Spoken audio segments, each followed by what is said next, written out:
Good morning from the farmer's garden. I'm one of the farmers, and I'm out in the garden right now. I have like a billion things I'm supposed to be doing, but I noticed one of our plants, actually several of our plants, are starting to do something that I wanted to talk to you about. So I'm going to do a quick video. The other day at market, somebody asked us, what do you put in the ground to get a broccoli? And if you've ever grown your own food, that might seem like a really silly question. But you have to remember that less than 2% of the American population is involved in agriculture. Now that's not counting people who just grow their own backyard gardens just for fun, for hobbies, but less than 2% of the American population is involved in agriculture.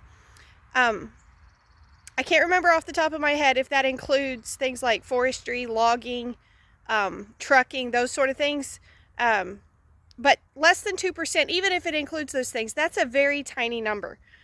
Even 100 years ago in the 1920s, that number was closer to 30% of the population.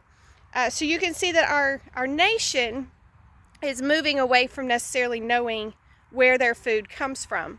So this individual asked, what do you put in the ground to get a broccoli? And I said, a seed. And he's like, okay, where does this seed come from?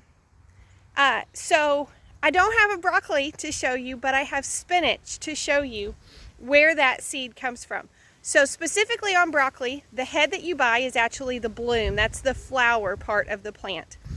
We harvest it before it opens up, but if that broccoli was to stay on the plant, it would begin, those teeny tiny that look like little berries, those are the individual blooms. And so those would begin to open up, stretch out away from the head, and they actually bloom yellow, and they're actually really pretty, but that's what would produce the seed.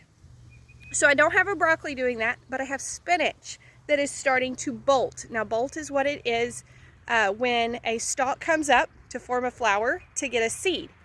So I'm going to try to show you that this morning. All right, it's still pretty early in the morning, so I'm fighting shadows. Hopefully I'll be able to show you this.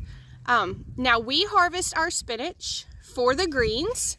So we want our spinach looking like this. Nice low clusters close to the ground, great big leaves like this. When they start to put up these stalks like this, we start worrying about them getting bitter, and we start tasting them much more often because we don't want them to get bitter or tough. At this point, the plant is trying to reproduce. So a plant's goal, I know that a plant doesn't have a brain, but just work with me for a minute. If the plant was out making decisions, he would say, okay, I'm nice, I'm healthy, I've got all this greenery, I'm doing great. Then as the greenery began to be removed by, say, deer or something in the wild, or in our case, the people, you can see all the places we've picked the greens, this plant would say, whoop, not necessarily a healthy environment anymore, I need to reproduce. Now that's the plant's goal to begin with, but we can prolong it by keeping the plant healthy.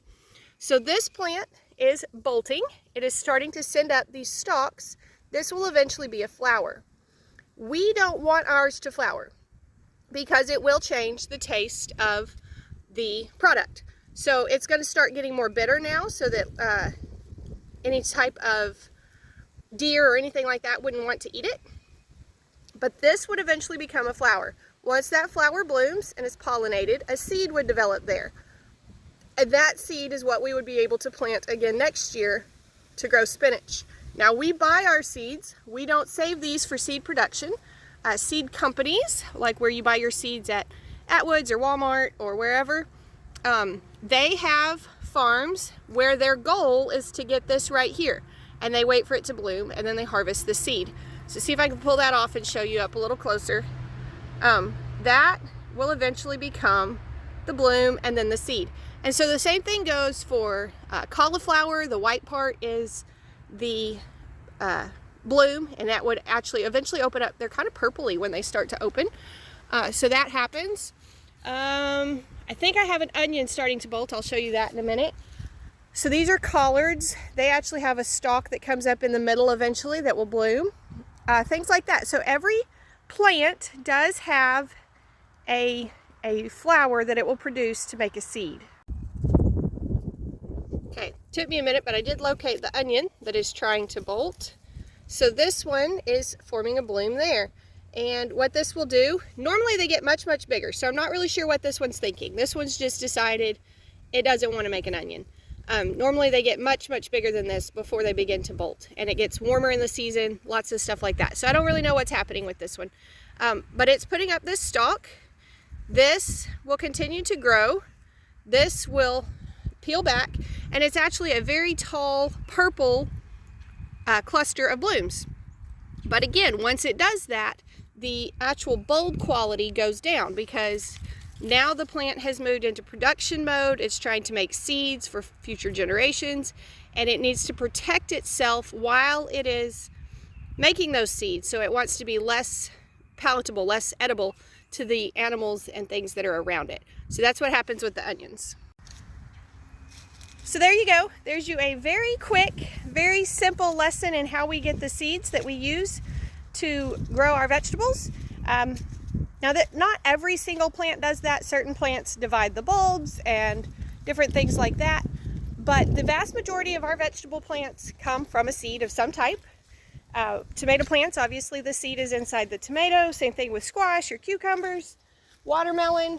But all of these green things that you eat and you think, there's no seed, where does that come from? It actually does eventually make a flower, and the flower produces a seed, and that's what we get to plant. So there you go. I hope you learned something this morning. I hope you enjoyed your visit to the farm.